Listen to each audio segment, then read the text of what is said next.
Bharat express संवाददाता रमेश सिंह ने युवा चेतना के राष्ट्रीय संयोजक रोहित कुमार सिंह से खास बातचीत की। इस दरमियान रोहित कुमार सिंह चुनाव को लेकर अपनी बातें रख रहे थे, तो वहीं विपक्ष पर जमकर उन्होंने हमला भी बोला।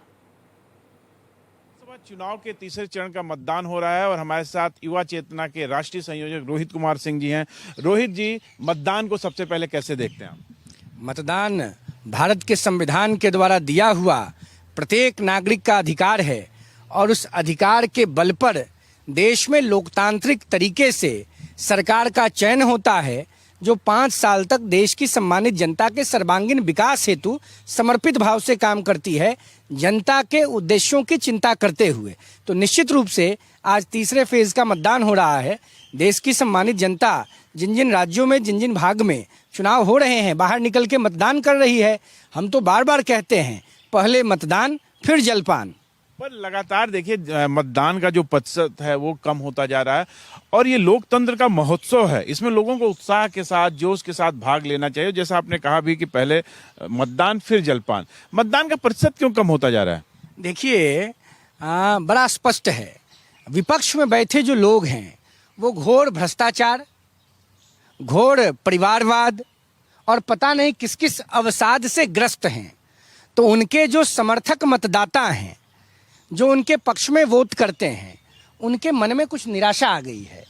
तो पहले 2 फेज में मतदान का प्रतिशत गिरा, लेकिन लगातार देश के यशस्वी प्रधानमंत्री जी के अपील करने के बाद देश की सम्मानित जनता आगे आ रही है और मतदान कर रही है। भाई देखिए, जिस प्रकार से विपक्ष के बैठे नेता, उनके कार्यकर्ता हताश हो गए हैं, तो निश्चित रूप से इसका प्रभाव तो मतदान में दिखेगा ही। और जनता के मन में बड़ा उत्साह है, जनता बहुत गदगद है, जनता आशान्वित है नई सरकार के गठन के लिए।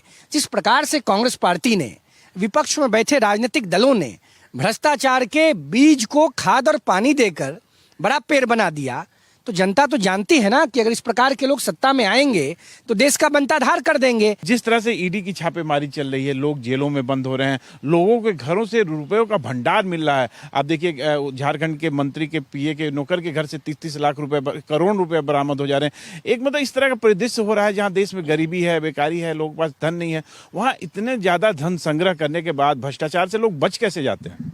देखिए, जो लोग इस प्रकार की बात कर रहे हैं वो बेबुनियादी बात कर रहे हैं।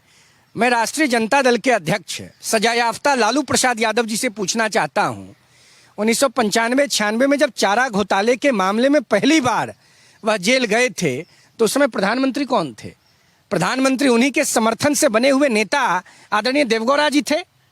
तो क्या लालू यादव ने उस समय सवाल नहीं उठाया था? अगर भ्रष्टाचार के खिलाफ देश की जनता के मंशा के अनुकूल देश के प्रधानमंत्री कार्रवाई कर रहे हैं, देश की सरकार कार्रवाई कर रही है, भ्रष्टाचार के आकंठ समुद्र में डूबे हुए लोगों का चेहरा जनता के सामने आ रहा है, तो पेट में दर्द क्यों हो रहा है? बिना फीस के वकील बनने का प्रयास विपक्ष में बैठे जनता की नुमाइंदगी करने का दम भरने वाले राजनेता न करें। देश की जनता सम्मानित तरीके से इस बात को जानती है कि इंडी गठबंधन के नेता जो विपक्ष में हैं, वो इसलिए विपक्ष में हैं क्योंकि उन्होंने जनता के अधिकारों का हनन किया है।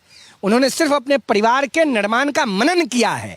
तो हनन और मनन के बीच की लड़ाई है। जनता के अधिकारों का हनन करने वाले सड़क पर हैं और जनता के उत्थान का मनन करने वाले जनता की कृपा से सरकार में हैं।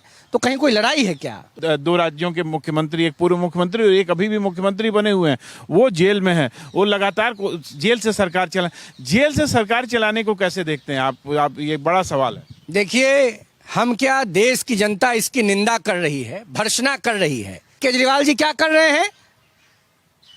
सारी प्रक्रिया के तहत जेल गए हैं, दारू डबल करने के मामले में जेल में हैं, दारू के मामले में भ्रष्टाचार किया उस आरोप में जेल में हैं, और अपने आप को मर्यादा का संरक्षक बताने का प्रयास कर रहे हैं।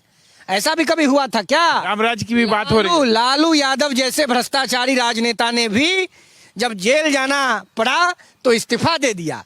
भले अपनी पत्नी को मुख्यमंत्री बनाया, भले परिवारवाद के बीज को बोया, लेकिन इस्तीफा तो दिया। केजरीवाल जी तो लालू जी से भी नीचे चले गए। मतदान प्रतिशत बढ़ाने के लिए आप मेरे चैनल के माध्यम से क्या संदेश देंगे हमारे दर्शकों को? हम सम्मानित देश की जनता को आपके चैनल के माध्यम से आग्रह करते हैं, निवेदन करते हैं, अनुरोध करते हैं और भोजपुरी में एक शब्द है चिरौरी करते हैं। आगे आइए, मतदान कीजिए, फिर जलपान कीजिए। आपका एक वोट देश के नवनिर्माण की गाथा को लिखने में स्वर्ण मुद्रा की भांति सहायक होगा। कैमरामैन हुकुम सिंह के साथ रमेश कुमार सिंह, भारत एक्सप्रेस।